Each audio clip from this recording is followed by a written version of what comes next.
Olá, pessoal! Estamos participando do 24º Encontro de Atividades Científicas e vamos apresentar sobre o tema rinite atrófica suína, orientado pelo nosso professor Tiago Souza Azeredo Bastos, da Faculdade Anhanguera de Anápolis.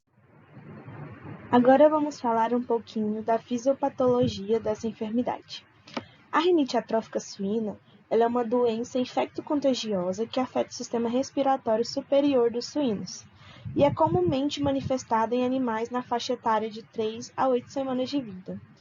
Ela é considerada uma doença multifatorial, pois envolve ambiente, manejo e exposição a agentes etiológicos. Ela é uma doença endêmica em granjas e rebanhos confinados e vem causando muito impacto na produção de suíno por todo o país. Os agentes etiológicos mais comuns desses casos de rinite atrófica são a Pasteurella mutocida e a Bordetella bronquicéptica, sendo que a Pasteurella agrava as lesões causadas pela broncocéptica. Essas bactérias, ao entrar em contato com a mucosa nasal, fazem aderência na região e se multiplicam e começam a produzir toxinas que irá causar perda parcial dos ossos das conchas nasais desses suínos. Após instalada essa infecção, os primeiros sintomas começam a surgir. Pode ser notado através de espirros, escorrimento nasal, mucosa, obstrução do canal lacrimal, desvio do focinho para um lado ou encurtamento dele mesmo. Em alguns casos, há sangramento nasal intenso. Sobre o diagnóstico, a gente faz através de um suave estéreo, que é feita a colheita do material na cavidade nasal desses leitões vivos para análise microscópica. E em caso de animais mortos, é feita a avaliação das amígdalas para isolamento desse agente infeccioso. Também é feito testes sorológicos. O exemplo é o ELISA, que pesquisa a presença de anticorpos para a toxina dermonecrótica.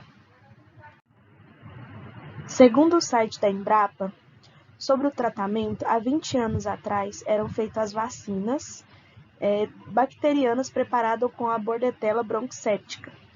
Mas depois surgiram bacterinas mistas, preparadas com a Bordetella bronquicéptica e a Pasteurella mutocida. Mais recentemente, tem-se tentado a incorporação do toxoide, que é a toxina inativada, da Pasteurella mutocida às bacterinas. E encontra-se em estudo vacinas baseadas em tecnologia de DNA recombinante. Ainda sobre o tratamento, a recomendação sugerida é a vacinação de porcas gestantes, de 5 a 6 semanas de gestação com a primeira dose, e a segunda dose feita no final dessa gestação, cerca de 2 a 3 semanas antes do parto. Já no caso dos leitões, eles são vacinados com a primeira dose entre 7 a 10 dias de vida, e a segunda dose 2 semanas depois dessa data.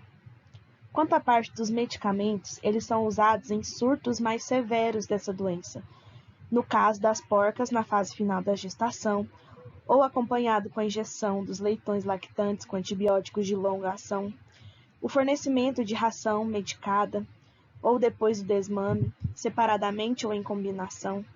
E é importante relembrar também quanto à escolha do antimicrobiano, pois nem todos os fármacos atingem os níveis terapêuticos recomendados no trato respiratório desses animais. Por isso, aconselhamos fazer o antibiograma antes da administração desses fármacos. Observar também o tempo da retirada desses medicamentos antes do envio desses animais para o abate. E por último, e mais importante, deve-se sempre consultar um médico veterinário para estabelecer um programa de medicação. Bom, esse foi o nosso trabalho apresentado sobre rinite atrófica suína. Espero que tenham gostado e muito obrigado por nos acompanharem até aqui.